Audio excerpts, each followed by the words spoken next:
Hello, everybody, and welcome to Grey History. In this special collaboration episode, I team up with the fantastic Dominic Perry of the History of Egypt podcast to discuss all things Napoleon and the French expedition to Egypt in 1798. With Ridley Scott's new Napoleon film officially released, we thought now was a great time to explore why the French went to Egypt, what was known about ancient Egypt prior to the expedition, and how the expedition has left a defining legacy on the field of Egyptology. After a wide-ranging discussion, we also answer a series of members' questions and finish up with our thoughts on the new film. Dominic is himself a professional Egyptologist as well as a veteran history podcaster, so you're in for a treat. One quick note before we commence. As long-time members of the show already know, my girlfriend and I take some pretty radical measures to enable the production of Grey History. One of those is that we more or less live permanently out of a backpack, as we move locations every week or every 2 weeks, as we house sit regularly. We look after people's dogs and cats when they're away on holiday, and this allows us to avoid paying rent. Because if we did have to pay rent, then I wouldn't be in a financial position to be able to bring you Grey History. Now, usually this isn't a problem, but with live interviews, I can't necessarily take the same measures that I would normally take to deliver the exceptional audio quality that I would like to. As we are now staying somewhere that is both near an airport and near a main road, you will occasionally hear some background noise when I'm talking in this episode. So my apologies in advance for that, but unfortunately, this one is out of my hands. As I said, usually I can simply re-record a scripted line if I'm interrupted, but that's not so easy for interviews such as this. So apologies in advance for the occasional airplane appearance. But before we jump into it, I of course cannot start an episode without thanking the amazing people who are supporting Grey History and literally keeping this particular plane in the air.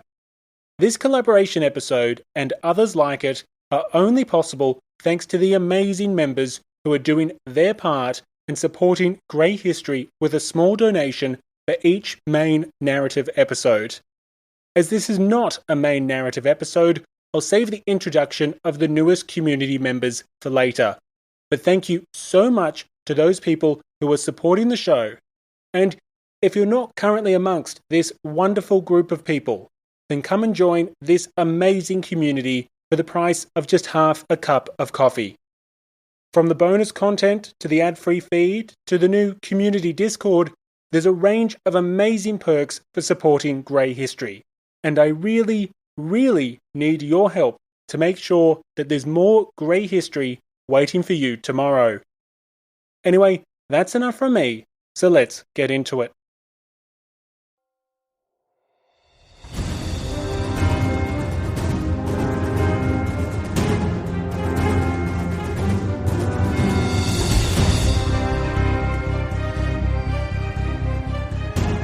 Welcome to Grey History. Joint episode, Napoleon in Egypt.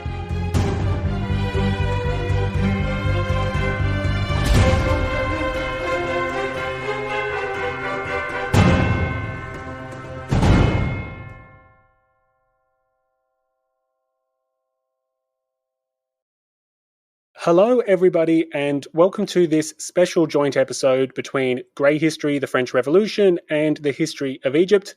My name is Will Clark, and I'm the host of Grey History, and joining me today is the acclaimed history podcaster and professional Egyptologist, Dominic Perry. Dominic, how are you going?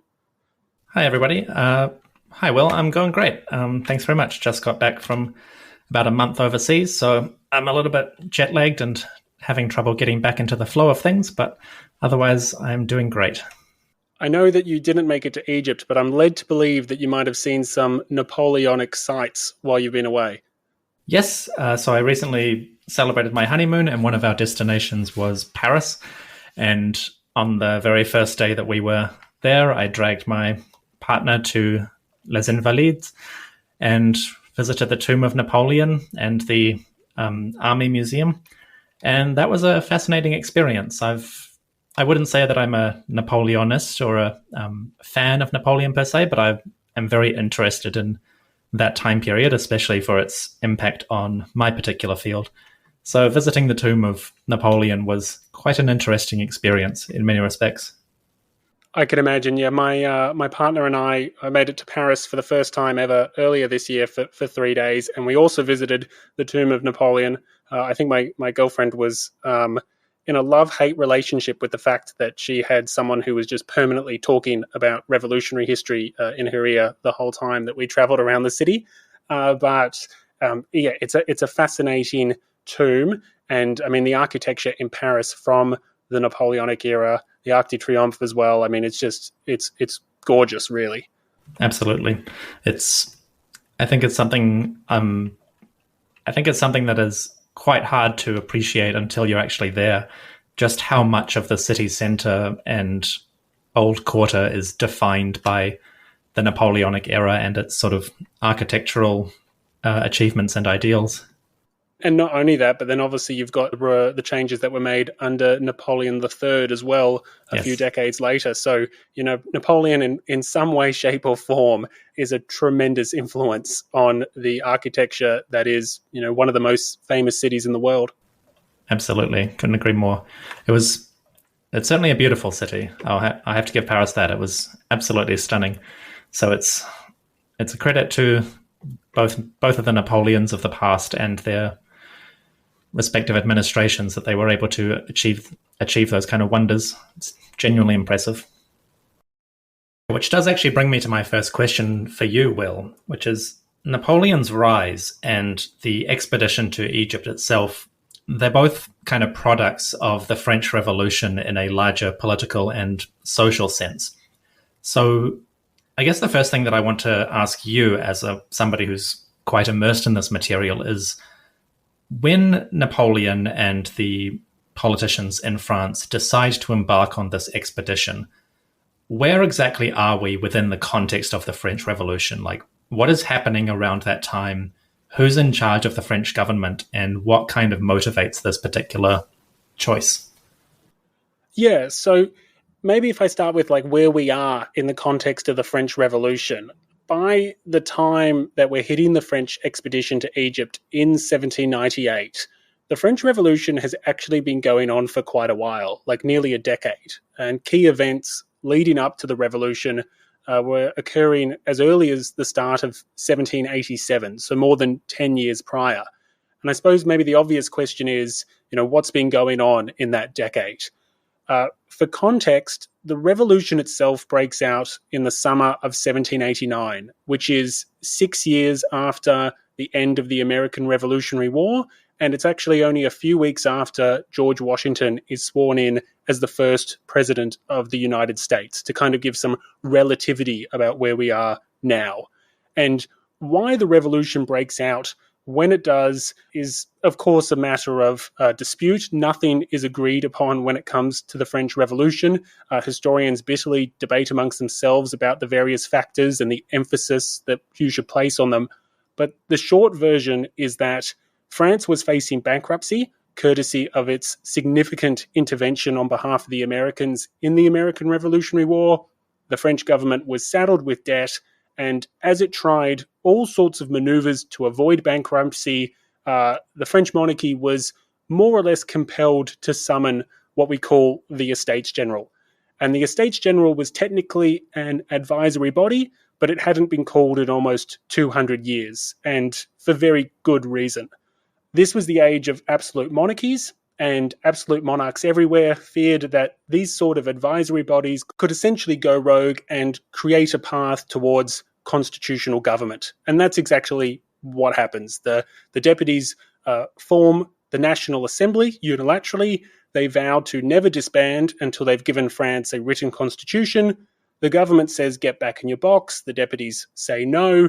And when the government tries to send in the army, both mutineers from the armed forces and the mega city that was Paris at the time rebel. and that famously delivers the storming of the Bastille on the 14th of July, 1789, which is still celebrated as France's national day today, and ultimately the government has to back down.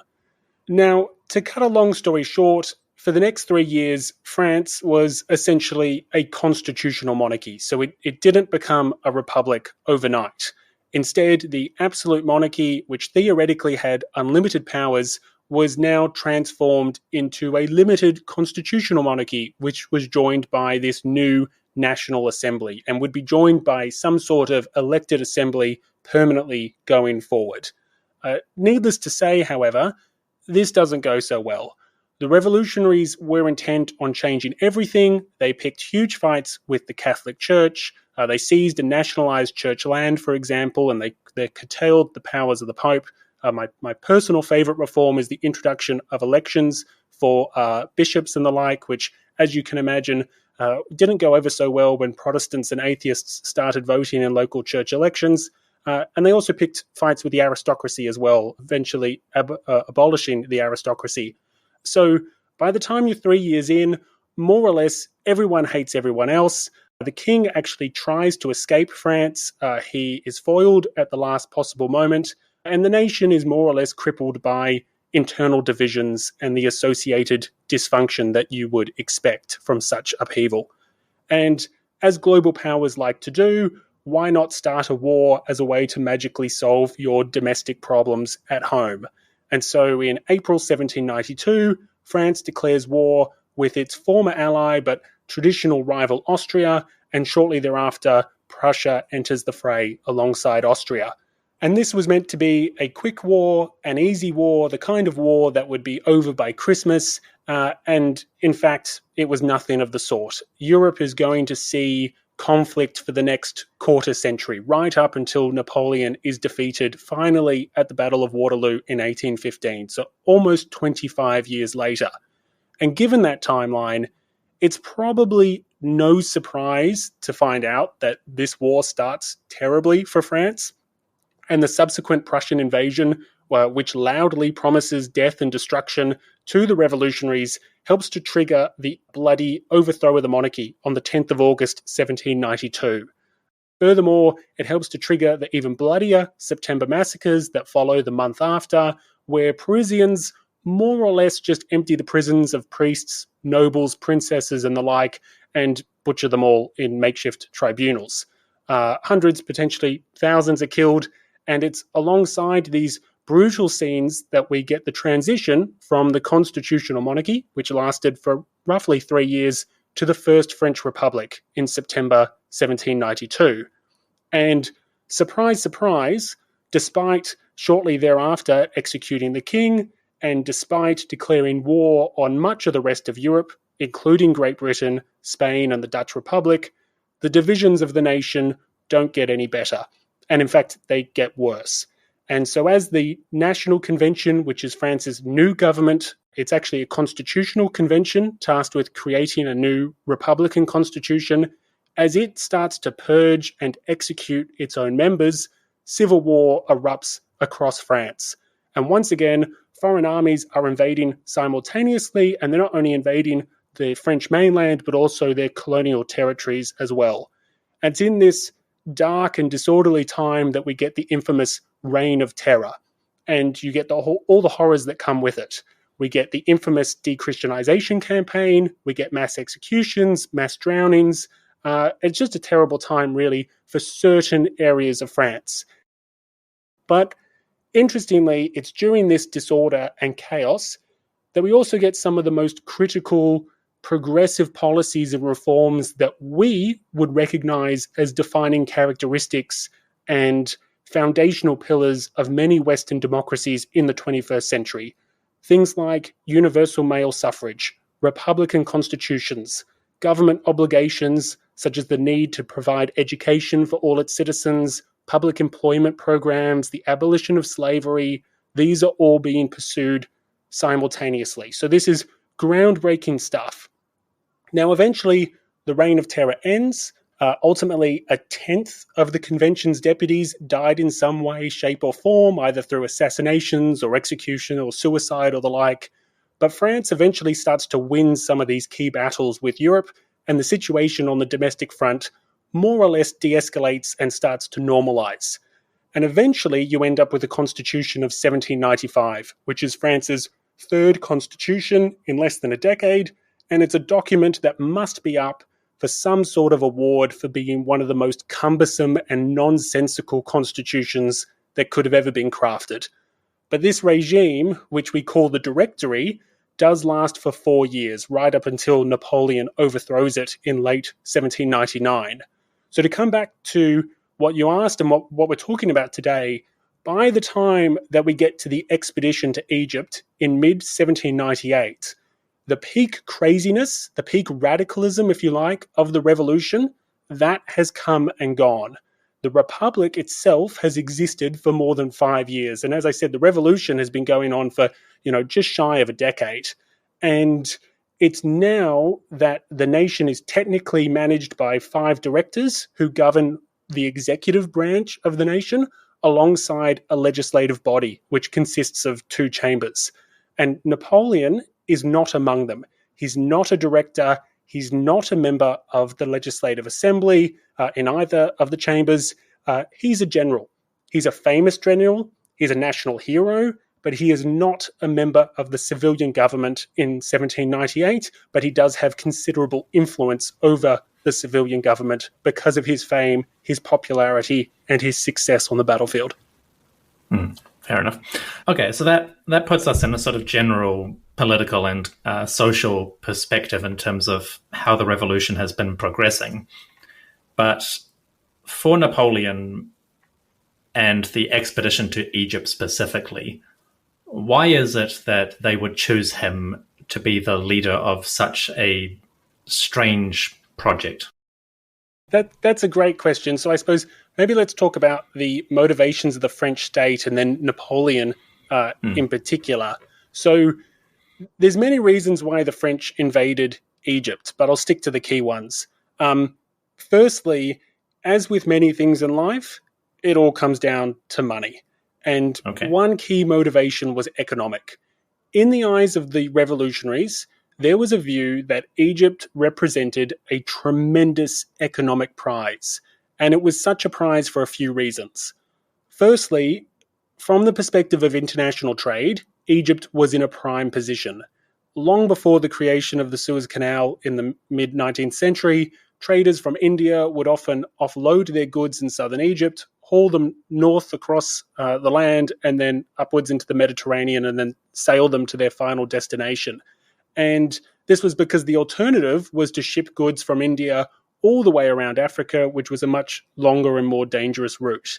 So anyone who controlled Egypt was in a great position, not only to secure a strategic trade route to India, but you could deny others, aka the British, of that same opportunity. Furthermore, you could theoretically control trade in the Red Sea, in the Eastern Mediterranean, and to an extent, Central Africa, because Egypt bordered those 2 seas and was a gateway to Africa in terms of caravan trade routes that dove right into the heart of the continent. So from a perspective of trade, Egypt was in a fantastic position to tap into a range of trade routes and markets. Additionally, Egypt itself represented an economic opportunity. From the perspective of many Europeans, and not just the French, there was this idea that if Egypt wasn't rich, it had the potential to become so.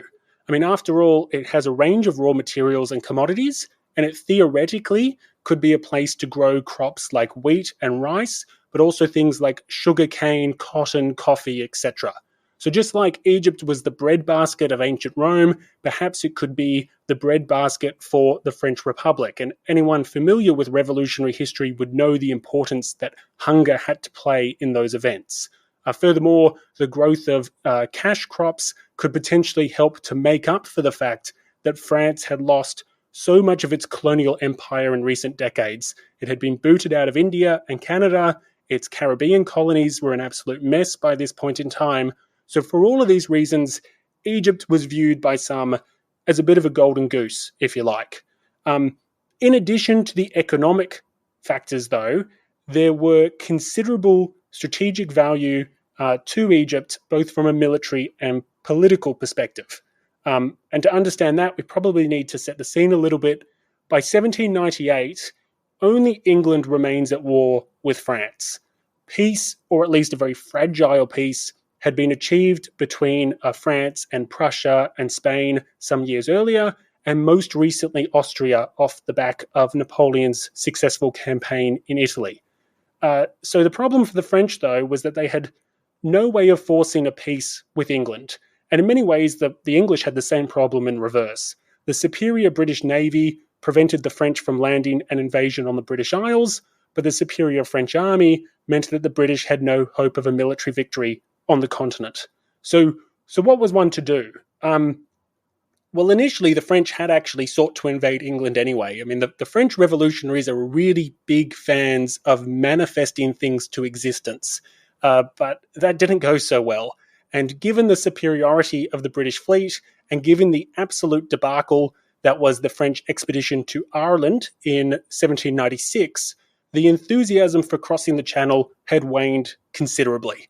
Additionally, there was the problem that even if you got the French over the Channel and they did invade England, there was a real chance that Austria or another European power could attack France while the nation's best general was isolated and potentially trapped in England. So for a variety of reasons, the ideas of an English invasion went south, literally. Napoleon and others started pushing for an invasion of Egypt.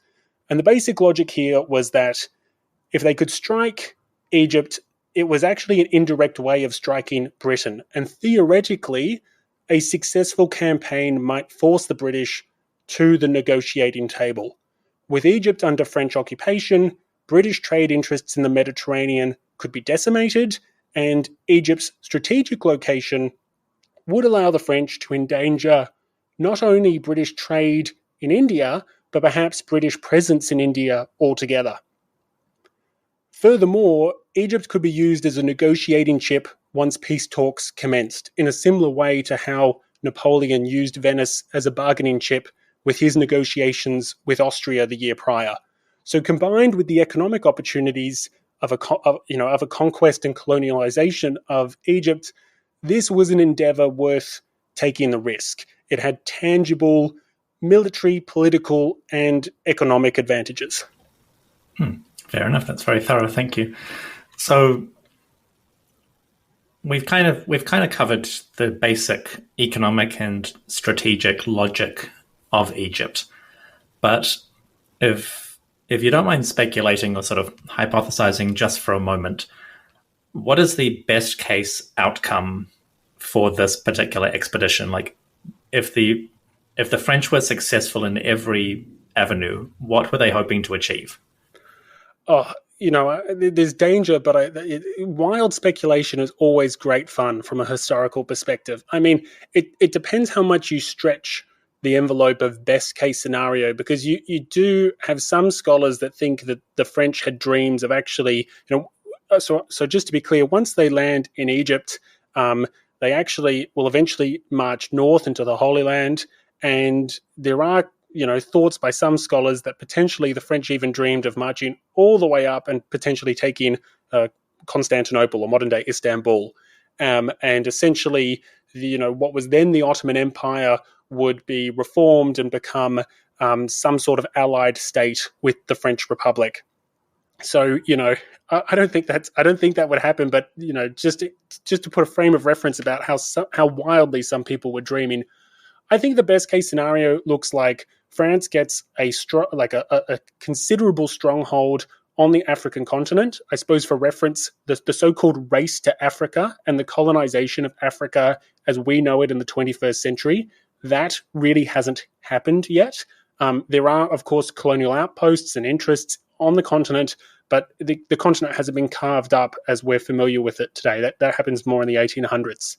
And so, I think that in an ideal world, the French get a sizable colony that makes up for their colonial losses in the mid-18th century, and potentially they do end up using it as a bit of a bargaining chip. Like, if giving up Egypt allowed a lasting peace on the continent by I don't know how they would do it, but some sort of deal with the British, then I think they'd be open to it. But I also think that no one actually really wanted a lasting peace on the continent, and I don't think that was really achievable. So I think best case scenario for them that's still kind of pragmatic is they end up with some sort of client state / colony that they can use to expand their influence in Africa and the Near East, and one that they can, if I were to take a negative view, one that they could pillage for economic resources as well.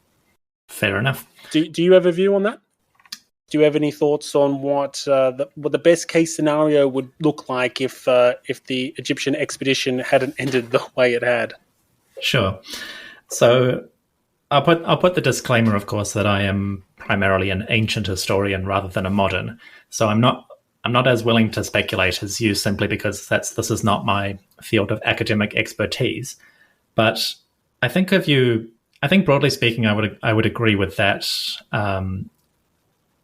proposition, if nothing else, because based on what actually did happen subsequently in the 19th century to Egypt and to the surrounding nations, particularly the Ottoman Empire, I think, although I can't speculate about the French government or Napoleon's personal ambitions or dreams, I do know that he had, in his sort of more grandiose or far-fetched moments, he considered marching all the way to Constantinople or to India or even into Russia with his soldiers, but whether there was ever any serious consideration of that as feasible is completely outside my ken. But if you look at the history of Egypt subsequent to the French expedition, and we'll touch on that a bit later, that is, broadly speaking, part and parcel with what actually did happen, only the respective power players were a bit different than what the French might have hoped to achieve. I suspect the Ottoman factor is probably larger than we give it credit for, because while 100 years later the Ottoman Empire had famously become the sick man of Europe, so to speak, during the end of the 18th century, it was still a formidable political and cultural and religious power within the region. And I suspect that if the French had been able to exert greater influence over the Ottoman Sultan in Constantinople, that would have been a very happy outcome for them. Just to summarize, I think broadly speaking, I agree with your assessment to the extent that I can confidently agree with it. I think that seems like a reasonable outcome had everything gone to plan, which of course it didn't. There's definitely an interesting historical hypothetical around the relationships between the French Republic and the Ottoman Empire. I mean, the Ottomans are famously historic rivals to Austria, which is also a historic rival to France, and is France's kind of principal enemy during the wars of the First Coalition, or at least initially. We go into this on my podcast, but Prussia spends most of its time actually looking at Poland, even in the first years of the Revolutionary War. What's happening in France is a bit of a sideshow for them.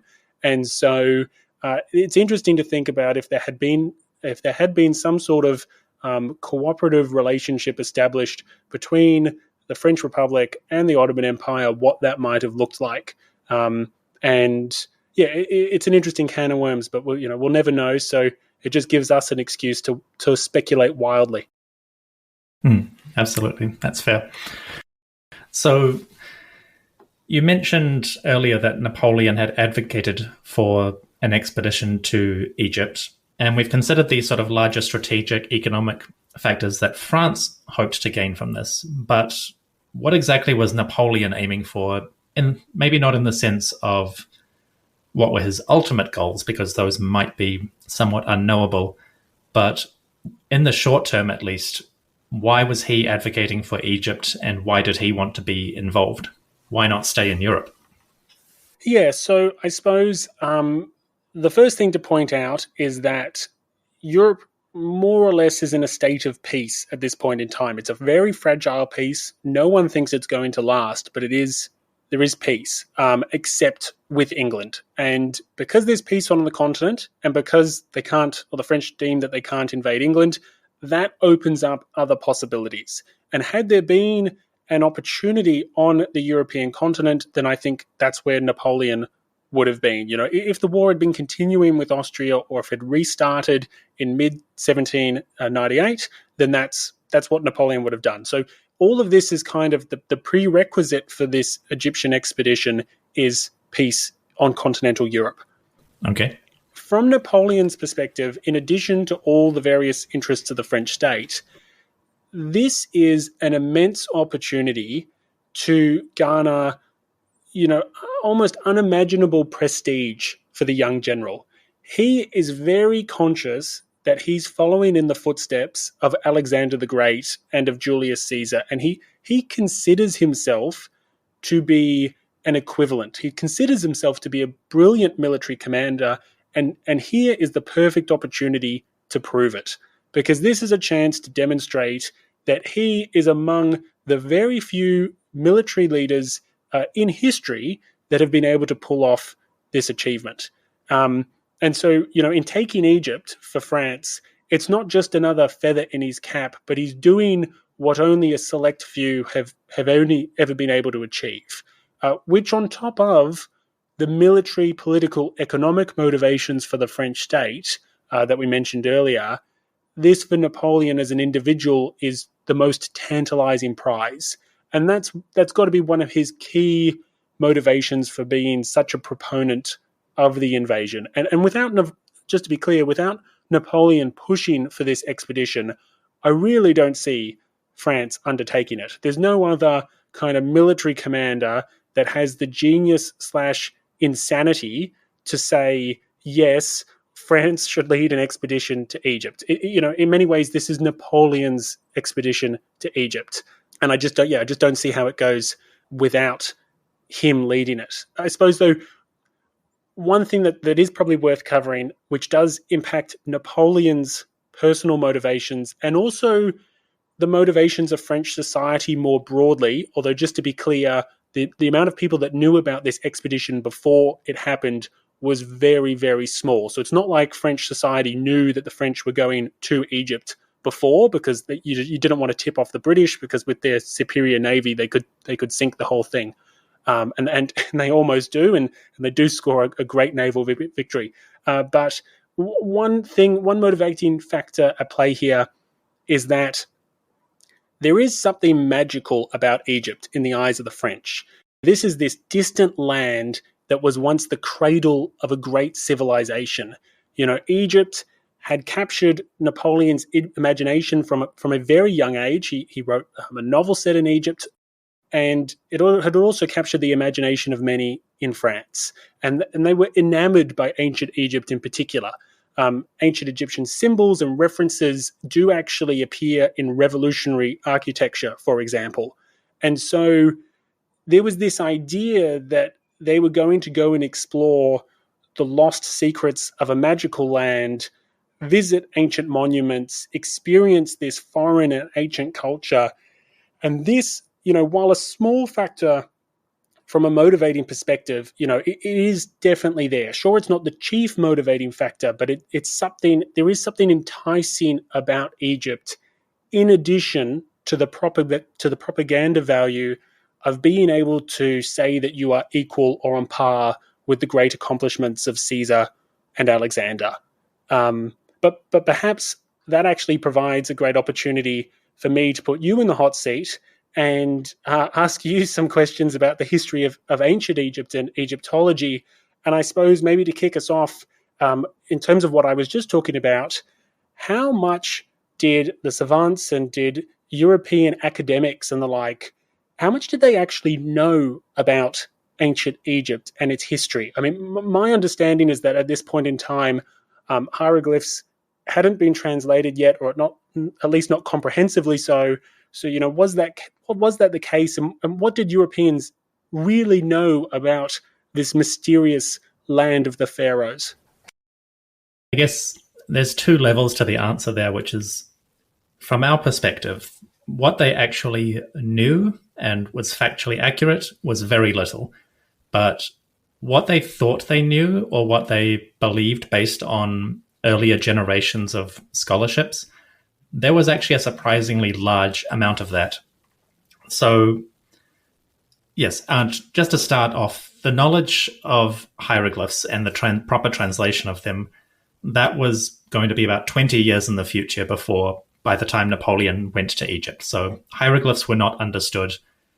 There was a general, I hate to sort of broadly cover things here, but there was a general understanding that the Coptic language, which is a community within Egypt, largely Christian, which has retained its traditions for centuries, there is a perception, or there was an understanding that their language had evolved out of ancient Egyptian, and both the Arabic and Muslim scholars of the medieval and early modern period, they understood that a couple of Europeans had either learned that or figured it out based on their studies. In terms of knowledge, it is quite hard to pin down because at a fundamental level, the knowledge of ancient Egypt and its history and society only survived in two forms. It survived in the monuments and hieroglyphs, which nobody could understand.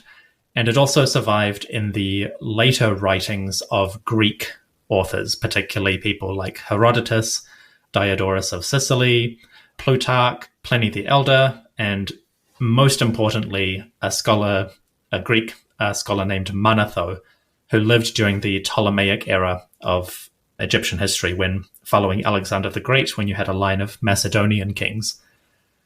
Manetho, in his time, about 300 years BC, had composed a broad history of Egypt. And it was supposedly based on, the temple archives and the records of the ancient Egyptians themselves. And it provided a list of all the kings that had existed from the earliest antiquity, along with some basic details about their reigns, like the length of time that they ruled and some of their notable achievements. So that was actually quite a valuable resource, especially for the Byzantine scholars, the Arabic scholars, the Muslim scholars. For them to understand ancient Egypt, they often went to people like Manetho or Herodotus and Josephus as well. Manetho was the big one, but the problem with Manetho, at least from our modern perspective, is that we don't have an original copy of that. Manetho's work has been lost, and it only survives in quotations or sections that were copied by later writers. And unfortunately, many of those copies or those later versions sometimes contradict one another. They have different versions of the same section where they have different names or kings are in a different order. So it's quite hard to pin down how much the Europeans or the Egyptians themselves or the Ottoman scholars, it's hard to pin down how much they genuinely knew about the history of the Pharaonic period and what it involved or what it represented. That being said, the Arabic and Muslim scholars were actually, at least the ones living in Egypt, were very interested in the antiquity of the country. There's I think a common perception, especially among the Western public, that Muslims generally are not interested in scholarship, that they're only interested in the Quran and everything before the Quran is heretical. That is absolutely not the case. And the more you learn about the Muslim and Arabic scholars, the more you realize that they were fascinated by antiquity and they were very interested in the cultures that surrounded them, which were part of the lands they ruled, but which were also beyond their borders and part of the wider world. So there is a tradition of about a good 500 or 600 years of notable scholars that we know about, people like Al-Idrisi, Al-Nuwairi, and Ibn Washia, who within Egypt would travel around the country to visit the ancient ruins of temples and monuments. Some of them even went inside monuments like the pyramids, and they made records or accounts of them. And they also spoke to the locals and, copied down or recorded local traditions. So there actually was already a form of Egyptology happening within Egypt itself. The problem was that these Muslim scholars did not have a knowledge or understanding of hieroglyphs. So a lot of what they were learning was based on the later Greek writers, some of which was either incorrect or contradictory, some of which was based on local traditions, and those obviously evolve over time and they change, they become more grandiose and In some cases, they completely wander away from the truth. But there was a general understanding that the culture of ancient Egypt had been an important one, that it had been a place of learning and great achievements. I mean, that was almost self-evident to them. They looked at the pyramids and the temples, and they could see these were sophisticated peoples who had achieved great things. So I guess broadly speaking, when Napoleon started putting the expedition together and the savants were being recruited, again, they also did not know where they were going. There are sort of diary records from some of the savants, some of the quite famous savants, who mention that they're getting on the ships or that they're preparing to go on this expedition, and they have no idea what the destination is. They know that it's important, they know there is a scientific contingent, but some of them have no idea where they are going, and that's quite an interesting feature of it that we could dive a lot deeper into. But I would say that broadly speaking, the savants, at least the savants who were focused on history, because we should remember that the savants actually included people like geologists and botanists and sort of wildlife experts and theologians. There was a whole range of people. They weren't just antiquarians or historians. Broadly speaking, I would say they had a basic idea of who the pharaohs had been and what they represented. But a lot of that was filtered through later traditions like the Greek authors, Manetho, Herodotus, etc. A lot of it had been filtered through the Bible. The books of Exodus, in particular, shaped a lot of Western Christian understanding of who the pharaohs had been. And there was, to some degree, understanding that Egypt had always been a place of great learning and antiquity and knowledge. And that had given rise to all sorts of myths, which, again, we could go into in greater detail. But I think when the savants stepped off the boat and found themselves at Alexandria, probably their best knowledge or their best understanding actually would have been about the Ptolemies and the Roman periods. So they actually picked a good destination for their disembarkation because in terms of the earliest monuments, the classic Egyptian pharaohs, their knowledge there was very limited. Their understanding was even less because they couldn't read the hieroglyphs. But they could read Latin and they could read Greek. So whenever they encountered monuments of the Greco-Roman pharaohs, like the Ptolemies and the emperors, they had a much better understanding of who they were and what that represented. So to cut a very long story, only slightly shorter, they had a good amount of knowledge about Egypt, but the knowledge they had is not knowledge that we would necessarily recognize as still being valid. But it helped shape a lot of their understanding. And it, most importantly, they did come into it with a deep desire to uncover what they perceived to be the truth, whether it was a biblical truth, a political truth, a naturalist truth. They were very interested to learn as much as they could about this country. Does that answer the question? Yeah, I think so. I mean, you've got to think that obviously from a military point of view, this expedition is a failure. I don't think you can really argue it any other way. It's great for Napoleon's public relations campaign, sure, but from a sheer military perspective, there's a few great paintings that come out of it, but not much more. It seems like a bit of a disaster, doesn't it? Yeah, it does. I'm not a military historian, but as far as I can tell from my reading, it kind of went badly quite quickly. It goes from bad to worse, I think is how I would summarize it. I mean, the problem is the moment that you have the Battle of the Nile, where the British decimate the ability for the French to actually, ship home their army, you've got this humongous expedition that is now essentially marooned in Egypt. From that point onwards, it's hard to see how things end positively. It's just a degree of failure, I think, from that point in time, unless they somehow make it to Constantinople. But as I said, I think that's more wild speculation than any reality. But I suppose the thing is that if Napoleon had told you his grand plans for Italy just a few years prior, I'm sure everyone would say wild speculation. And look, there he went and did it. So, who knows? But I do think one of the great successes of this expedition is actually on this knowledge front, that you have this team of professional scientists and academics that arrive that are seeking knowledge, as you say, not just in history, but in everything from mathematics to botany to zoology, geology, and the like. And from there we get some, to my understanding, some of the foundational pillars of what we would refer to today as Egyptology. Are you able to elaborate on just what this expedition does for the field of Egyptology and how important it is in setting us up for our knowledge of Egypt today? Yeah, so I think, broadly speaking, I guess the first myth to dispel is that, as I touched on briefly, the expedition does not invent Egyptology. It doesn't start it. Egyptology had already existed, although, different scholars might quibble on what counts as Egyptology. But study of and fascination with ancient Egypt is how I define it. And that had existed for centuries. That had actually existed in the time of the pharaohs. But that's beside the point. The expedition, broadly speaking, as you say, militarily was a disaster, or at least a failure in its general goals. The occupation itself had many difficulties, both logistical, social, and political. There was a revolt in Cairo just a few months after the occupation began, in which thousands of people were killed by the French repression.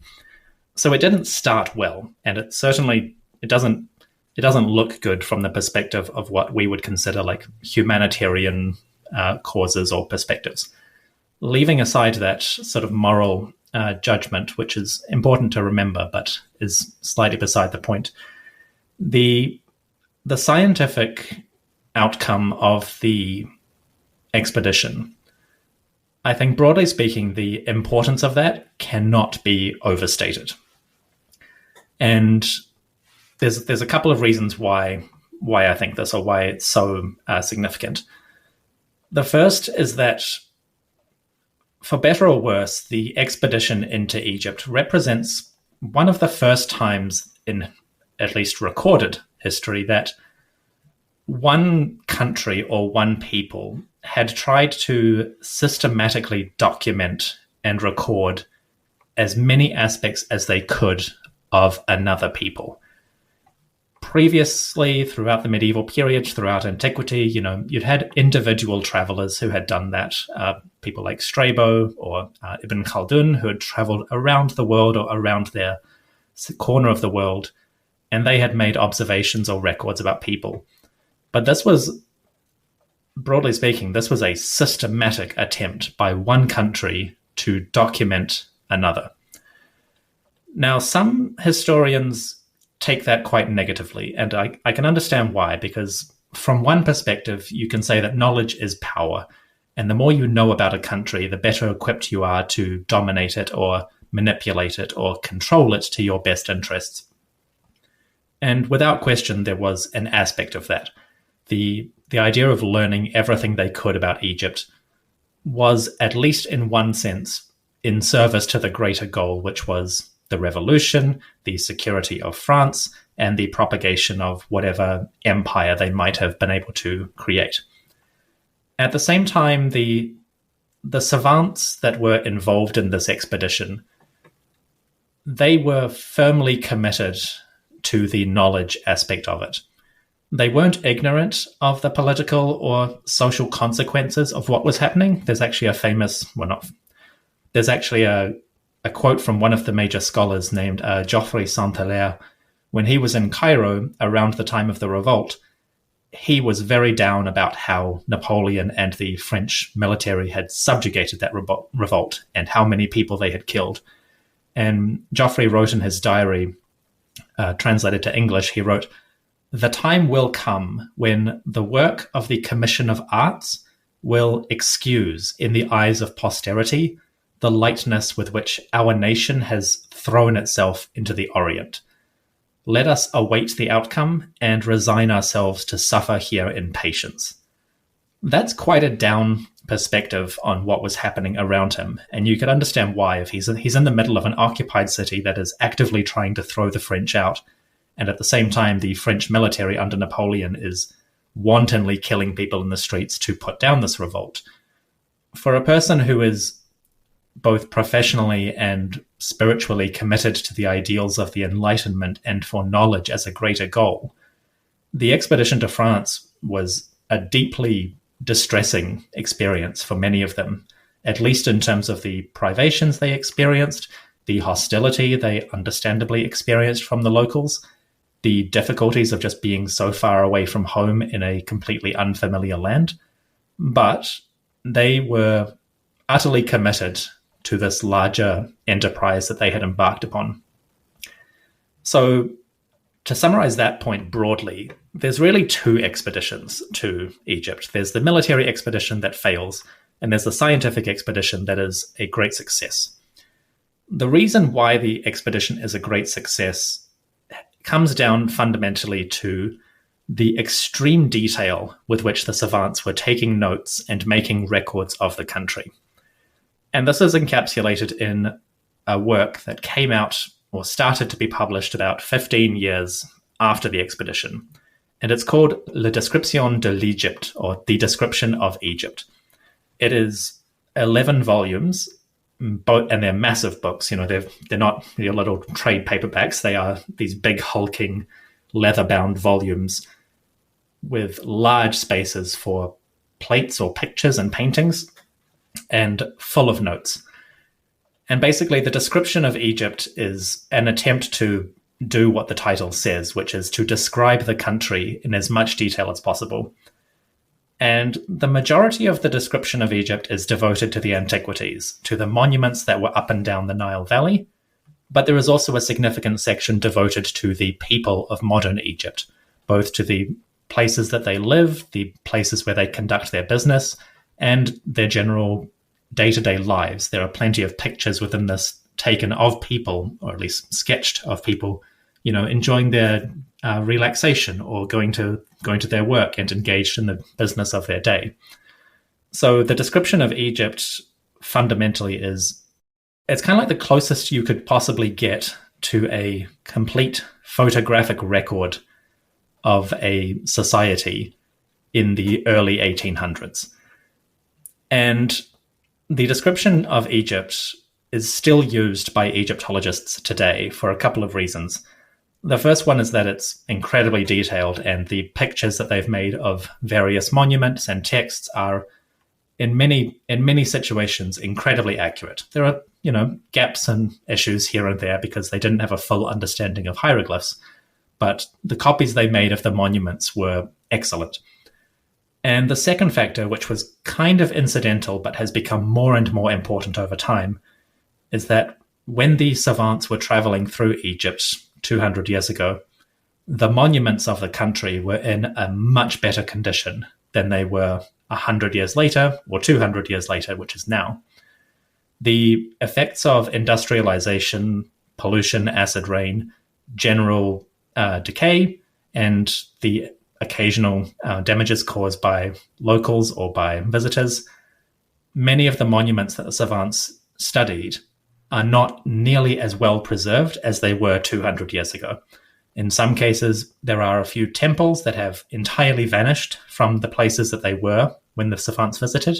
So in some cases, the copies or the paintings or drawings made in the description of Egypt are the only known record of that particular temple or that particular monument. And from an aesthetic point of view, there's also many cases where they were able to copy colors and paint that still existed on some of the monuments, which have subsequently faded away or been destroyed by wind and sand and exposure. So broadly speaking, the outcome of the scientific expedition is incredibly important for Egyptology. It doesn't invent the field, but it certainly accelerates it. And it certainly gives it a lot more of a systematic structure, because suddenly you have a massive document that is almost like a guidebook for any scholar who wants to start learning more accurately the history and the landscape and the peoples of this country. And they can use the description of Egypt wherever they are in the world to begin understanding more and more of the monuments and the hieroglyphs that they are studying. And that indirectly but ultimately leads as well to things like the decipherment of hieroglyphs that we'll come to later. But basically the big takeaway from the expedition is this description of Egypt which remains a valid historical source today and still has many merits to offer. Broadly speaking, that is as much as I can condense the value of the expedition in a scientific perspective. Yeah, it's amazing, not only from a historical point of view, what the expedition got up to, but it is interesting as well. The some of the zoologists, for example, that are on this expedition, they will go up to be leading zoologists in the kind of pre-evolutionary era. I'm speaking outside of my wheelhouse now, but kind of putting down some of the key foundational stones that are still in biology today. You've got mathematicians and chemists and the like that are making reasonable discoveries as well. So it's fascinating just how much knowledge is documented and recorded and gained by this expedition. I do have a cheeky question for you. There's, as with all expeditions like this, you get all sorts of claims and the like. Some of the claims that you get are things like Napoleon sleeping for an evening in a pyramid, the French using the Sphinx as target practice, and perhaps more controversial. I'm sure we'll speak about the latest Napoleon film at the end of this discussion, but even perhaps using the pyramids as a target practice as well. What of the various rumors or kind of hearsays that you hear about the French expedition to Egypt, are there any that are true that you think are particularly noteworthy, or are there any that are false that you'd like to put to rest here and now? Yeah, unfortunately, most of those stories are largely fictional, as far as I can tell. There's no evidence that the French ever used the Sphinx or any monument for target practice for their cannons. And the idea of Napoleon, so the story, for those not familiar, is that supposedly Napoleon requested to spend a night sleeping in the main chamber of the Great Pyramid, the largest pyramid at Giza. And apparently in the morning he came out of the pyramid very pale and shaken, and he refused to talk about whatever he had experienced or what had happened to him during the night. And as the story goes, to his dying day, he refused to say what had occurred. Unfortunately, there's no evidence that that is actually true. There's no record even from the 19th century which suggests that he did that. The earliest instances of this story actually seem to show up in the later 20th century, kind of as like a fable about Napoleon. And there's actually a little genre of kind of folk tales about people getting locked in the pyramid or getting stuck in there overnight and being absolutely terrified and coming out, completely shaken or changed. Broadly speaking, I'm not going to say it never happened, but as far as we know, Napoleon didn't do that. And as far as I can tell, it hasn't actually happened to anyone.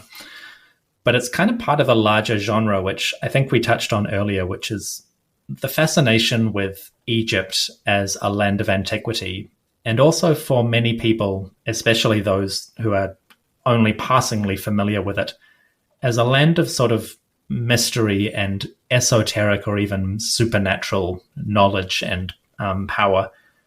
This is an idea that had existed basically since antiquity, that the ancient Egyptian priests had, magic that they could use to speak to the dead, or they could use to summon gods and command them to do their bidding. And it persists during the medieval period, where obviously you get the alchemists who are very interested in Egypt as a source of hidden alchemical knowledge, and the supposed writings of Hermes Trismegistus, which is a later Greek and Christian invention of a concept of Hermes, or the Egyptian god Thoth, as like a source of wisdom and arcane magic. And that kind of carries on into the 17th or the early modern period, and then the 19th century, where you start to get obsessions with Egypt from the biblical perspective and perceptions of Moses and Joseph and their time in Egypt and the miracles of God that supposedly affected the country. And you have all kinds of people who are interested in proving that those were genuine events and that they're real.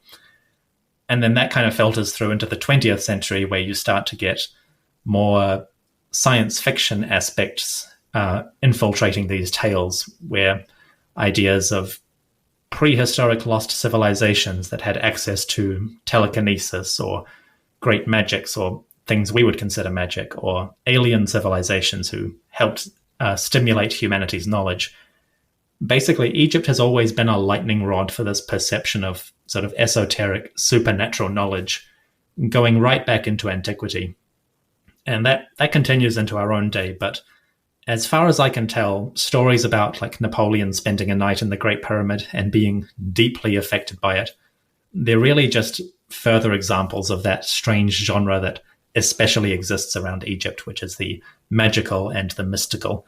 And I mean, I'll clarify that personally, I don't really mind these stories so much because they're often quite fun, but there is a level to which some people take them far too seriously and it shapes their worldview, and that's a bit more of an issue. But stories about Napoleon spending the night in the pyramid are just kind of entertaining, but sadly there's no evidence that they are actually true.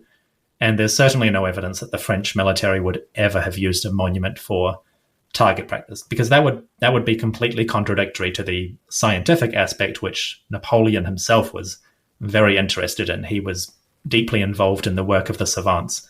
And I think, broadly speaking, although I've never met him, I don't think Napoleon would have voluntarily or would have allowed such a lack of discipline or indiscretion as shooting a monument with a cannon just to calibrate the targeting. Napoleon was an artilleryman. His artillery corps was probably the best in the world at the time. They wouldn't need the Sphinx or a pyramid to triangulate their shot. No, and I agree with you completely that Napoleon has an immense amount of respect for the arts and for sciences, and I just don't see him, or his troops for that matter, using weaponry in such a way. And in regarding to a potentially a night in the pyramids, I agree with you. It makes a great story, but my question, whenever I get kind of listener questions like this, I always say, well, where's the primary evidence? If he's gone and spent a night in the pyramids, surely he's writing that in a diary, in a letter to Josephine. Surely it's in the documents of his marshals or the other savants that are on the expedition that Napoleon is having regular conversations with. If something like that happened, someone somewhere would have written it down in the late 18th century, and our first records for it wouldn't be propping up 100 plus years later. Absolutely. It's such a, I don't want to say strange, but it's such a specific thing to do that somebody would have remarked on it in their records or their letters. And also, fundamentally, for a man who's as busy as Napoleon was at the time, that would be a terrible waste of an evening. And based on my understanding of it, he regularly stayed up until 2, 3, 4 a.m. and dictating letters or conducting correspondence and plans and things. I don't see him voluntarily giving any of that up just to sit in a chamber for an evening. I think it's a great story, and there's part of me that wants to believe it, but alas, it would make a really good sort of short film in like a horror or mystery genre package like that. I would watch that short film, and I think that could be really fun. Okay, I'll put that in the back of the mind. If there's any Netflix or HBO directors listening, you've got your lead. Grey History needs your help to stay on the air. With bonus content, a community Discord, an ad-free version of the show, and plenty of other exclusive perks, you'll love the Grey History community.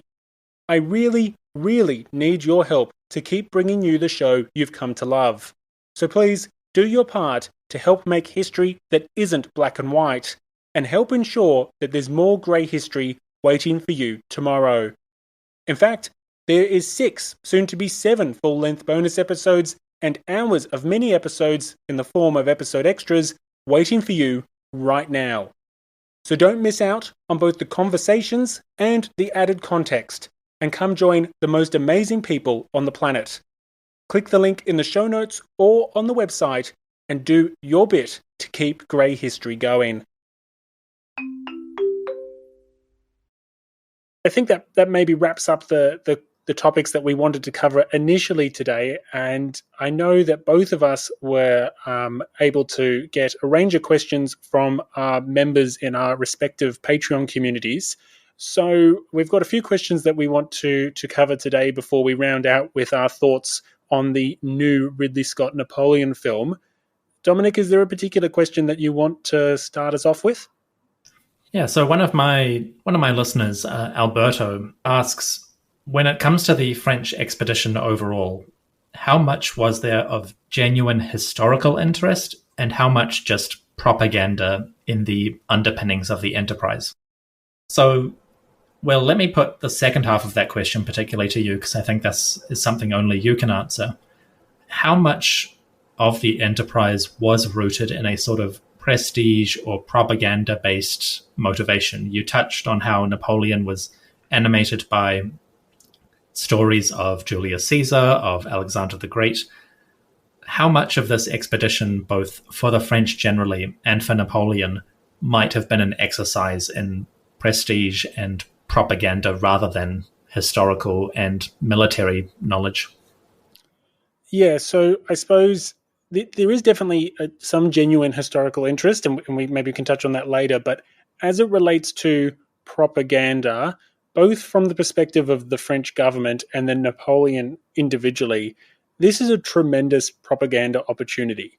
If I start with the French government, to rewind the clock a little bit, when the Revolutionary Wars break out in 1792, this is, the deputies of the Legislative Assembly and then the National Convention will use this language. This is a crusade for universal liberty.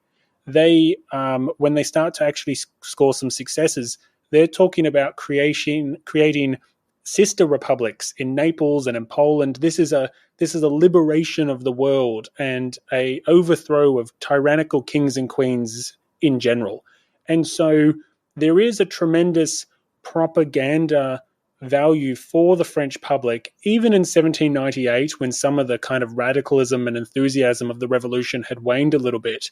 There's still tremendous propaganda value in spreading the ideology of the revolution and to be seen to be carrying these principles of principles that are universal and common across all of humankind. There's definitely tremendous propaganda value there for the French state. Now, for Napoleon individually, as I said before, this provides him an opportunity to demonstrate his worthiness of being compared to people like Alexander the Great.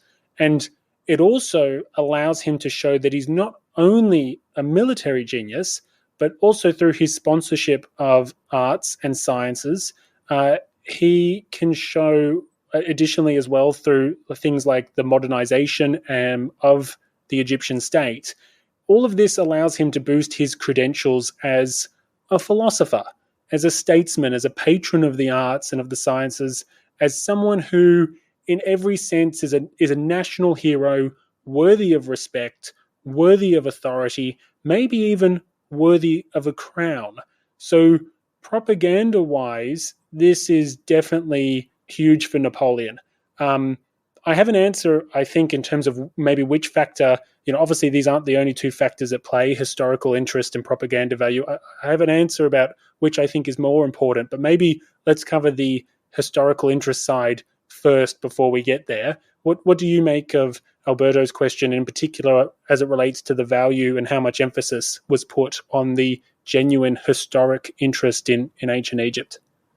Yeah, so this is one of those interesting situations which kind of emphasizes the point that history is never divorced from politics.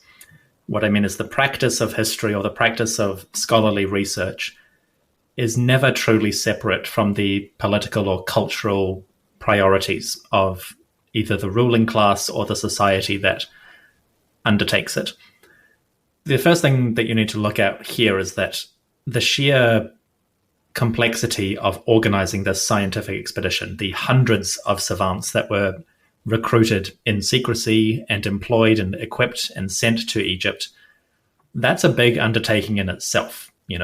Even leaving aside the military aspect, just getting a bunch of scholarly nerds together on a single unified enterprise is like herding cats, but the cats can actually talk back. So it's the sheer challenge alone speaks to the legitimate historical interest that did exist, especially from the savants themselves.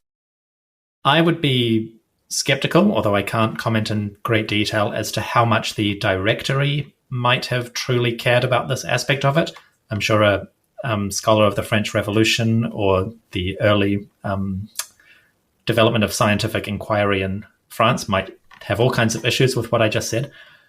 But at least from the perspective of the savants, what they were doing had genuine merit and was worthy of the enterprise.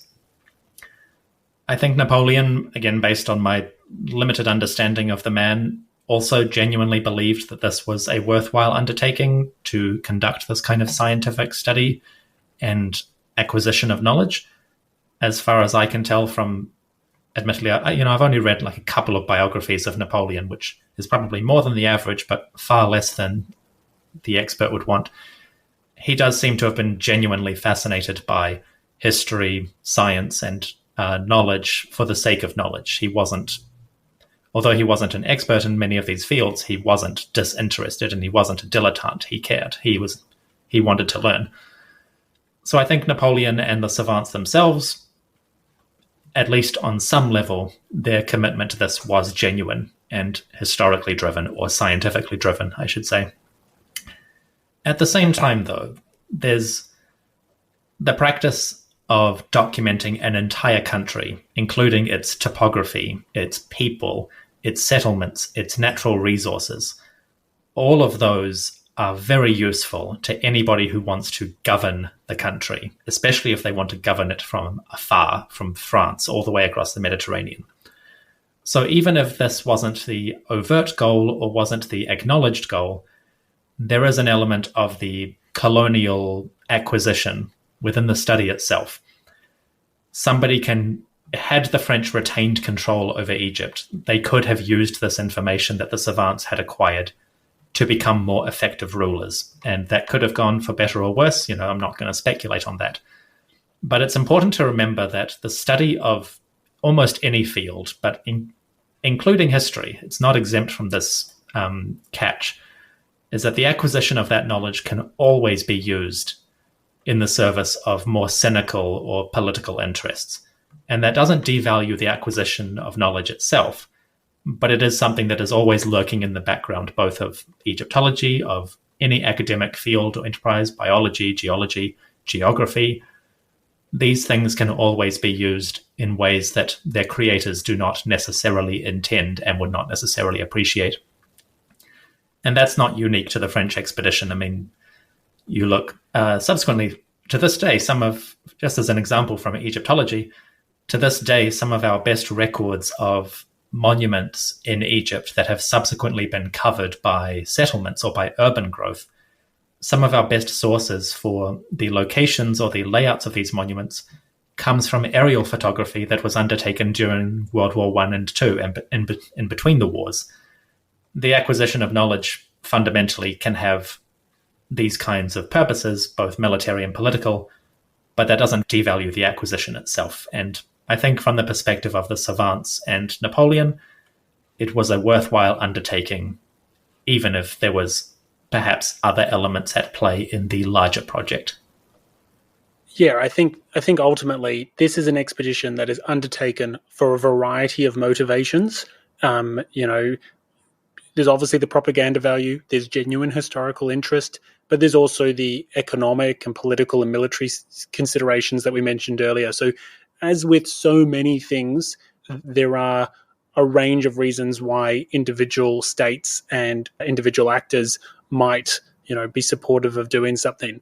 I do think, just for the record, I do think that there was a genuine historical interest in ancient Egypt from many of the revolutionaries, including Napoleon himself.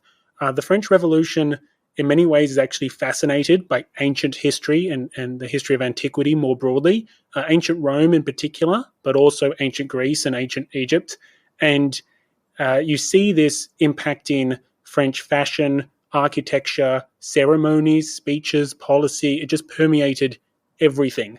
And part of the reason for that is that this was a republic alone, surrounded by what they viewed as corrupt monarchies. I mean, yes, the United States existed, but back then, being on the other side of the Atlantic, it was a long way away.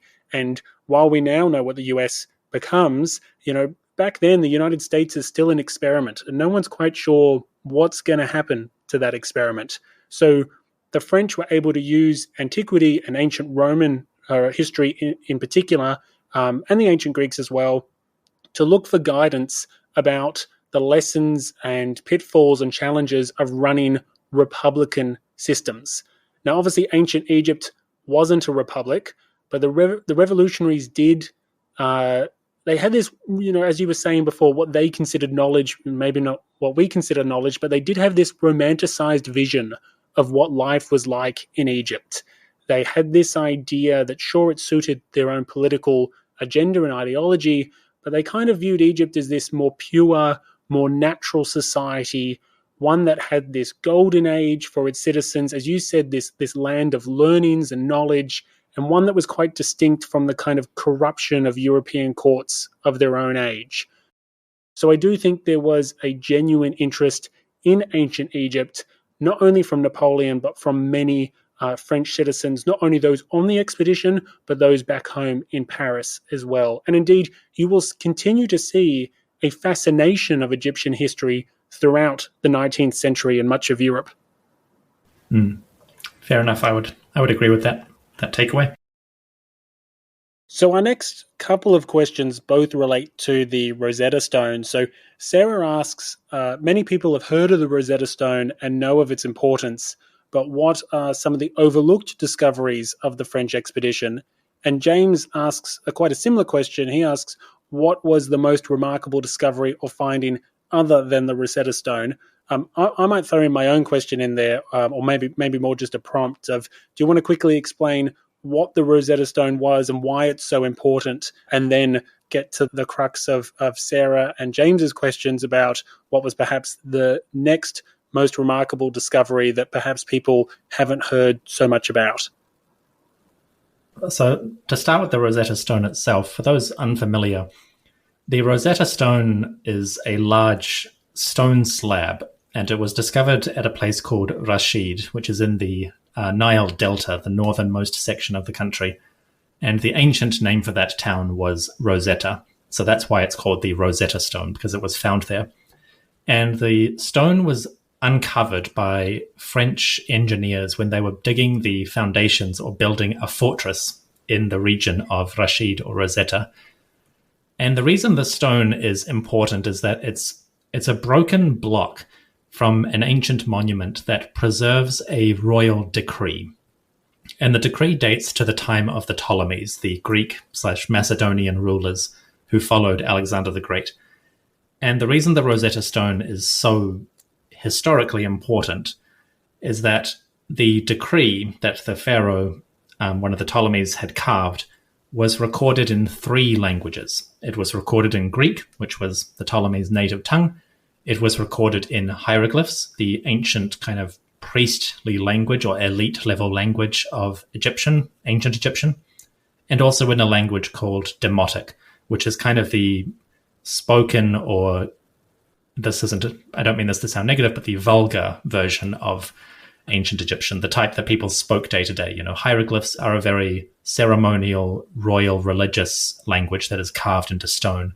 But day to day, people used the same language, but they just wrote it differently because hieroglyphs are very precise and intricate. But when people were actually writing, they wrote in slightly different scripts. Anyway, so the Rosetta Stone preserves this particular decree in 3 languages, and it's the same decree in each of the 3 languages. So the reason this is so important is that the savants could read the Greek. They had centuries of scholarship and knowledge of what ancient Greek translated as. They couldn't read the hieroglyphs and they couldn't read the Demotic, but because they could read the Greek, they could start, or certain scholars could start systematically working through the text to try to identify the places where the Greek language might be observable in the Egyptian. The key that really gave it away was the royal names, which are enclosed in these symbols called cartouches, which is a French word meaning gun cartridge. They're these kind of oval loops, and they record the name of the reigning pharaoh, so in this case, Ptolemy. But the cartouches are there in the Greek, and they preserve Ptolemy, or the Greek version of it, and they're there in the Egyptian. So right away, once the stone was discovered, people recognized, hey, this might be a key to eventually translating hieroglyphs. We can read the Greek. Maybe if we compare the Greek and the ancient Egyptian sections, we can start to figure it out. And over the next 20 years, a variety of scholars, but most famously Jean-François Champollion, come to an understanding of what the Egyptian text on the Rosetta Stone is most likely saying. And more importantly, they begin to figure out what the individual hieroglyphs mean. Which ones are alphabetical, which ones are conveying a word or a concept, and which ones are sort of grammatical, like denoting different parts of a sentence or a phrase. The reason that's so important is that it basically kickstarts the translation process. Jean-François Champollion is officially, as far as history is concerned, is the first one to really crack that undertaking and figure it out. But that he doesn't figure out the entire language, overnight, but he gets the fundamentals, and that starts the process by which, over the next 200 years, scholars gradually develop and refine their understanding of the ancient Egyptian language. That process is actually still ongoing. Linguistic scholars are still refining different aspects of the grammar and what different genres of texts do with the ancient language, because the ancient Egyptian writers were very fond of sort of playing around with their own language. But broadly speaking, Champollion and the scholars around him who are also working on this, they start to get the basics. And that enables later generations of scholars to develop and refine that understanding to the point that they can start translating all of the monuments and texts that are within Egypt. Now that's the Rosetta Stone. But in terms of the other antiquities that come out of the French expedition, there's nothing really from the expedition itself that is on the level of the Rosetta Stone. But what there is, and this is part of the larger legacy, I think, of the French expedition, is that it opens the door both politically and culturally to a whole wave of visitors and researchers who start to come to Egypt. There's a long, complicated political aspect to it, including the government of Egypt under a local ruler named Muhammad Ali, no relation to the boxer, who sort of opens the country to foreign visitors, and that's complicated. But you start to get these different expeditions by individuals of Italian, French, English, Prussian origin, and they begin to visit Egypt in sort of miniature expeditions, maybe 10 people instead of 600. And they begin excavating, they begin uncovering tombs, they begin finding treasures, and in many cases taking them back to their home countries. But they also begin studying the monuments in greater and greater detail with every generation as the knowledge of the language develops. So essentially the overlooked discovery of the French expedition is this massive wave of scientific interest that it kickstarts. Prior to the French expedition, people, like scholars, had visited Egypt from outside, but they had come for different reasons, political embassies or religious pilgrimages. But suddenly in the 19th century, you get a wave of people who are visiting solely with the goal of understanding the antiquities and either obtaining them or at least examining them in their ancient context. So I think that is the overlooked aspect of the French expedition that is not discussed as much as it should be, how it essentially opens the door for countless individuals who are not associated with a military or state apparatus to visit the country and to begin documenting its history, with better and worse results depending on the individuals in question. I suppose there's a fundamental changing of the country's trajectory as a result of the expedition in terms of opening up Egypt. And I'm sure you can make the argument that it would happen eventually, but it does happen the way it does because of the French intervention in 1798. Yes, I mean, as we sort of touched on at the start, one of the great strengths, but also great curses of Egypt is its geographical position. It's at this physical and cultural crossroads between the enormous continent of Africa, the enormous continent of Asia, and also Europe beyond the Mediterranean. It sits right at the nexus of all of those places. And in the grand sweep of history, that position is just as important as the position of Rome on the Tiber was to the development of the Roman civilization. That carries with it its own challenges, obviously, which means that at various periods, Egypt is either extremely vulnerable to outside predations or invasions, or it can be quite isolated and cut off if they sort of close their borders and they're not willing to engage with the outside world, or if they're in conflict with them. But this is one of the things that the French expedition does, is it essentially kicks down that door and sets off a whole new wave of political, social, cultural, and scientific engagement. I feel like, broadly speaking, though, any summary of that kind of topic is inevitably going to lean into some historical myths, which I would like to debunk, but we unfortunately don't have time. But at the very basic level, I think that's the great takeaway of the French expedition is the Rosetta Stone helps to unlock hieroglyphs, and the political consequences of the expedition help to unlock Egypt to greater study.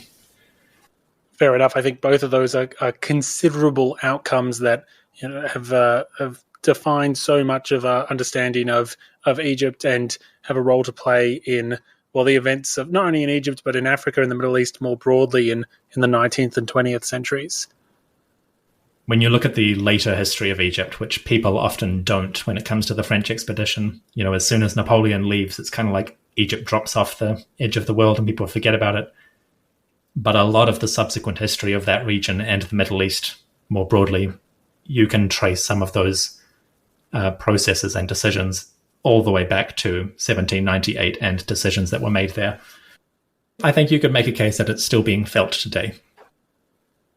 While we're here, one of my listeners, TV Liu, asks, why did revolutionary France, who was desperately fighting for its survival against a coalition of hostile monarchies and powers, why did revolutionary France decide to invest in sending scholars on this particular expedition? We've covered the sort of political, geostrategic merits of the expedition, but why the savants?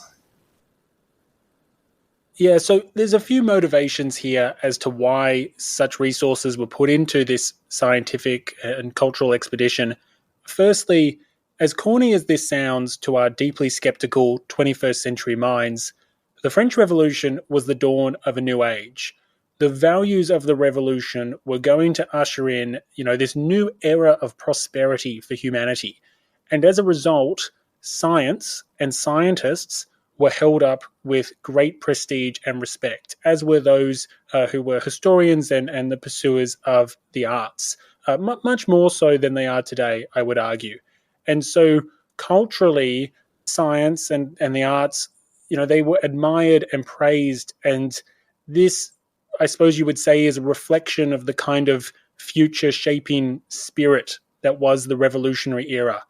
And so given this cultural significance of these pursuits, taking scientists and savants on your expedition made a lot of sense, particularly when you're going to this ancient land full of mystery and hidden secrets and lost knowledge. We've talked already about the kind of views that the Europeans had on the land of the pharaohs. The second thing worth noting is in terms of Napoleon's personal motivations and his personal whys. Napoleon considered himself a scientist. He was a member of the prestigious Institute of France. He had a relationship with leading scientific thinkers. He was an admirer of their disciplines. And in fact, in his Italian campaign, he had rather uniquely attached a small civilian commission of sciences and arts to his staff. So even back then, he loved talking and conversing with great minds.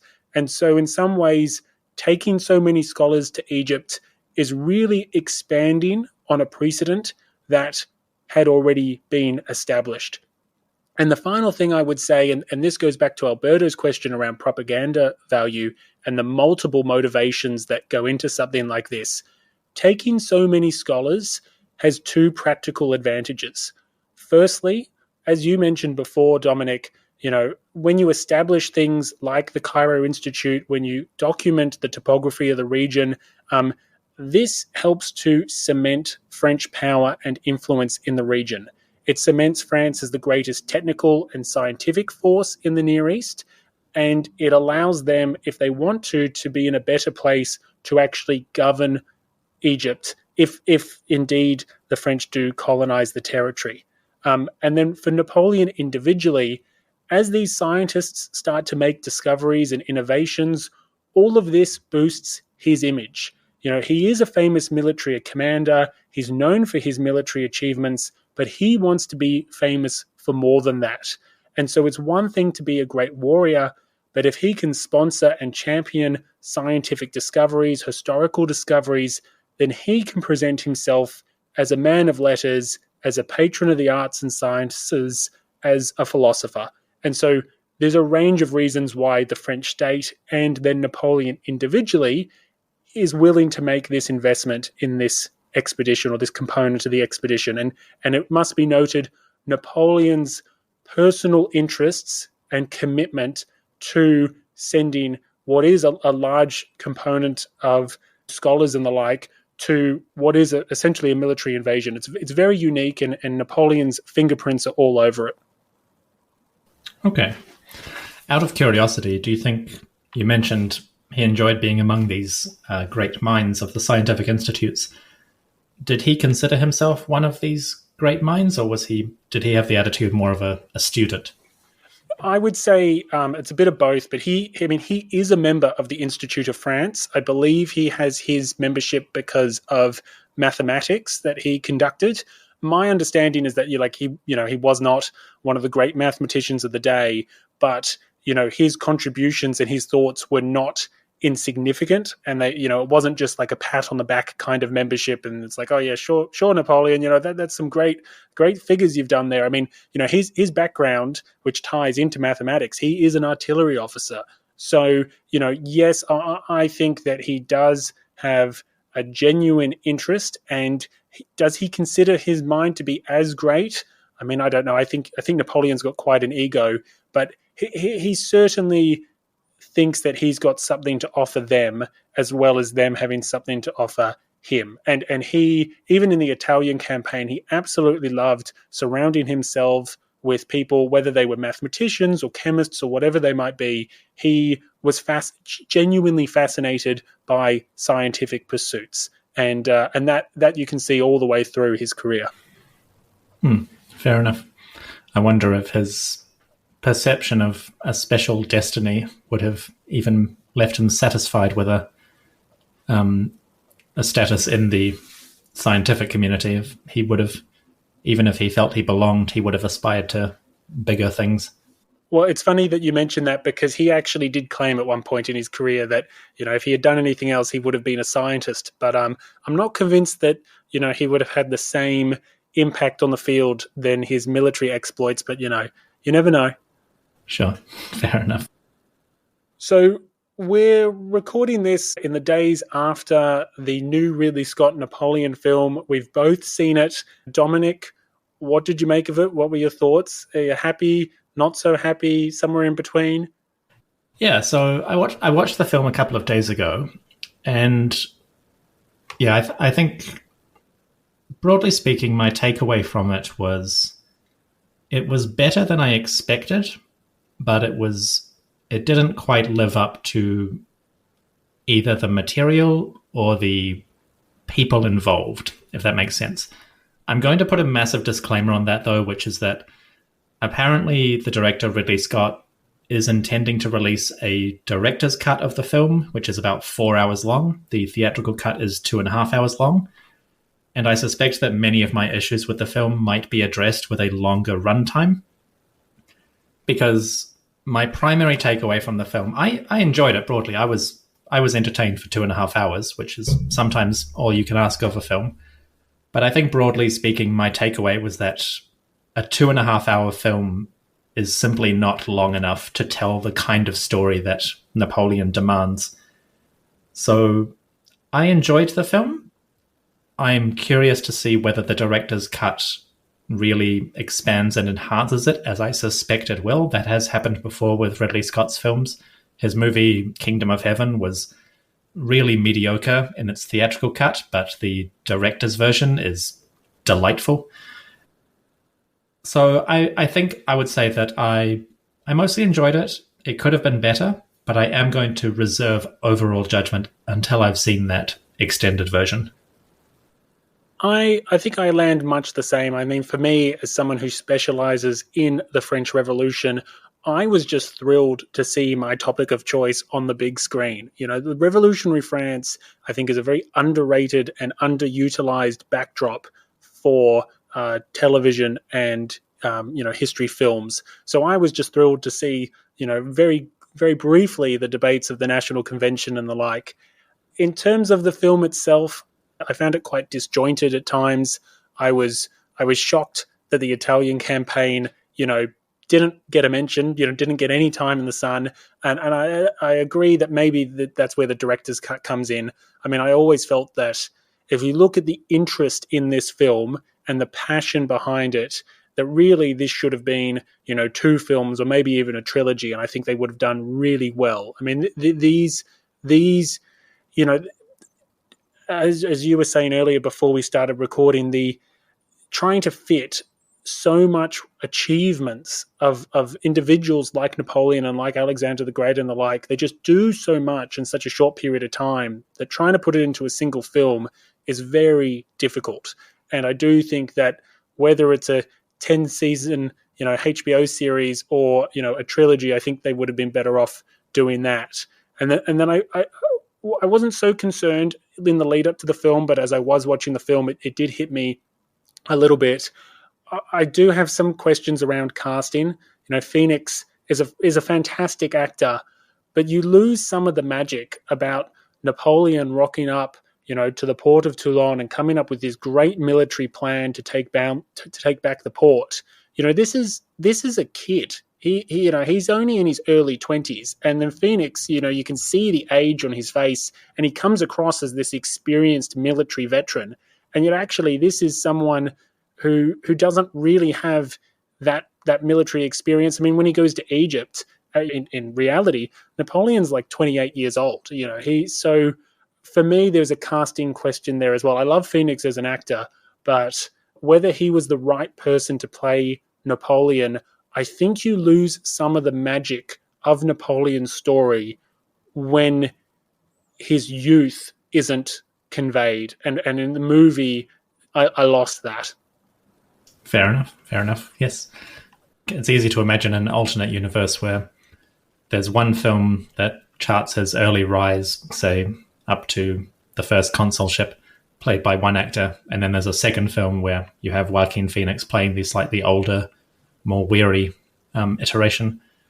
Oh yeah, no, absolutely. There's a lot of possibilities, and I think my one hope is that I think this has demonstrated the interest in this era, in the Revolutionary and Napoleonic eras, and hopefully there will be a few more studios that are willing to take a more serious look at other famous characters in this region.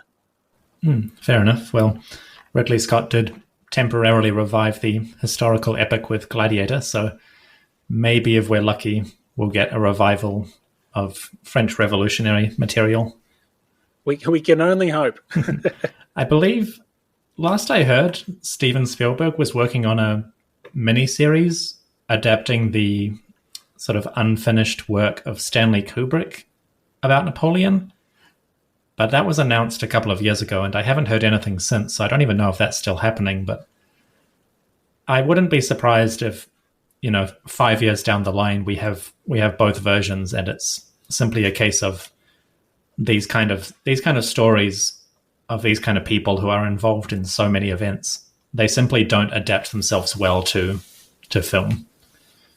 No, I think television is really the format that they should be going to. And I think that a HBO Game of Thrones-esque version of the Revolutionary era and then the Napoleonic era afterwards is, it is such an opportunity that's being missed. And I'm patiently waiting for some creatives in Los Angeles to realize the gold mine that they're potentially sitting on. Yeah, fair enough. So, broadly speaking, it sounds like we're in agreement that we enjoyed the film well enough, but it left us wanting more in various respects.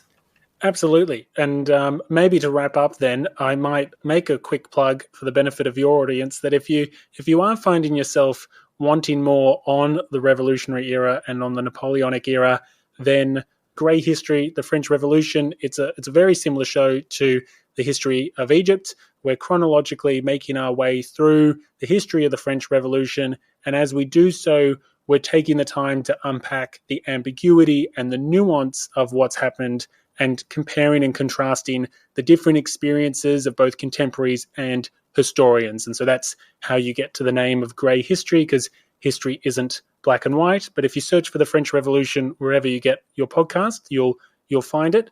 And for the benefit of my audience, Dominic, do you want to explain the history of Egypt and what you're up to over there? Absolutely. So first of all, that was a very smooth transition. So props to you for that. So the history of Egypt, as its name implies, is covering the history of a particular country. But as we've touched on in this episode, the geographical and historical and cultural position of Egypt really places it at the center of many events throughout history and not just antiquity. So I have embarked on the potentially foolhardy crusade of covering as much of that history as I can. And for the past 10 years, I've been telling this story principally of the pharaonic state and society, because that's the majority of our evidence and historical content, but also as much as possible to use archaeology and scholarship to uncover the people who actually lived in ancient Egypt and their stories, of which there are many, far beyond the pharaohs, and I try to bring those to life in as best a manner as I can. So for anyone who's interested in Egypt, whether it's the modern aspects of archaeology or the legacy of Napoleon, or in the antiquity and the world of the deep, deep past, you can find the history of Egypt basically on all of the podcasting apps and services. And you can also find it at the website, which is egyptianhistorypodcast.com. But yeah, if you're interested in history with as many small details and tangents as I can reasonably cram into it, that is the undertaking I am pursuing on the History of Egypt podcast. I can tell you now, Dominic, that the listeners of Grey History love detail and tangents and digressions, as I like to call them. And for the benefit of my audience, I'm a listener of the History of Egypt. And one of the things that I love about what Dominic does is he gets into the detail around scholarly debates. And it's not only kind of what happened, but the various interpretations about how we could see, particular relationships between rulers and members of the court and the like. So I know that you'll absolutely love the detail and the forensic analysis that Dominic puts into the show. Well, thank you very much. And to my listeners, I do highly recommend Grey History. As many people may know, the podcasting sphere and the general online content space is easily susceptible to extremely black and white and sometimes blatantly outright false or misleading interpretations of the past, especially in our own time and society. And I think a podcast like Grey History really serves an important purpose in bringing as much of that historical context and historical perspective to the subject that you're actually covering. So I highly recommend to all of my listeners to check out Grey History. I think you'll gain a much greater understanding both of what was happening during the French Revolution and the time of Napoleon, but also how we actually know what was happening and how our perspectives, both present and past, shift and change in response to our own world. I think Grey History does a really great job of bringing that to life. So my kudos to you, Will, for that. And to all my listeners, I highly recommend the show. Thank you very much, Dominic. And if I can sneak in one last cheeky plug, I think, people might think to themselves, or the French Revolution or the Napoleonic era, that's a little niche. It's a little outside of my regular wheelhouse.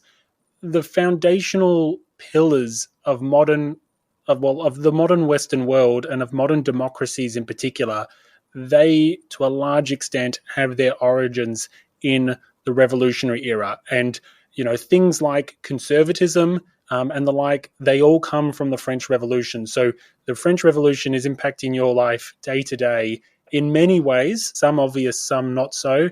And it's a great way of not only coming on one of the great historical tales, but also of getting a better understanding about just why the world is the way it is.